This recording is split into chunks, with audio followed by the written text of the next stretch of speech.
in general, in abstract, Americans are very divided. Only plurality of Americans, independent of how you ask the question, maybe somewhere from 20 to 35% are in favor of the bill. That obviously breaks down along partisan lines. It's very much an issue of partisan queuing. If you like Trump, you're in favor of the bill. If you don't like Trump, you're not in favor of it. But the devil's in the details. And when you peel away the onion, what you find is there's a lot of nuggets in there that Americans like. Okay, let's talk about that, because as you find, American support for extending tax cuts for the less affluent is one, cuts to Medicaid is another. What do we like before we get to what we don't like?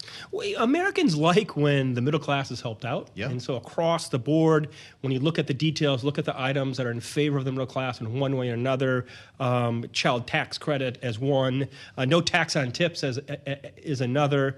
These are sorts of things that Americans do like. They are in favor of independent of the name of the bill, the sponsor of the bill. And so once again, as I said before, the devil's really in the details. Sure. How much is Medicaid going to hang over Republicans in the midterms based on what you've learned? It's a proof point. It's a political proof point that's not going to be easy to shake. Do they need to reframe this? Because the president says we're not cutting anyone's Medicaid. We're getting able-bodied adults back to work. Yeah, it's basically, basically he said, she said.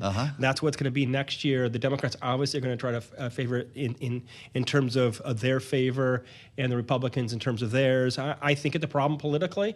It doesn't mean necessarily from a policy perspective. It is necessarily the wrong decision. By the way, I'm no policy person. I'm just saying as an example. But it will weigh politically in a negative way for Republicans in the next year. How important is the roadshow here? The administration has made clear that they're getting on airplanes, they're going to major cities, they're going to red and blue states to try to sell the bill. Remembering what Barack Obama said after Obamacare, I wish I had taken the time to explain it to people more. Yeah, it really reminds you of the ACA, doesn't it? Yeah.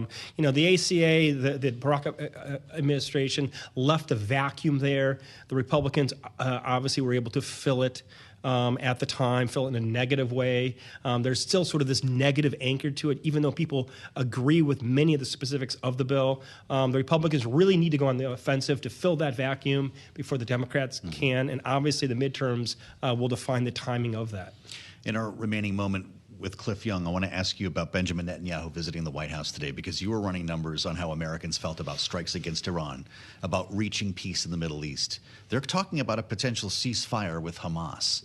This is something that would be pretty important for the president's story here. Yeah, I think it would be a very important proof point.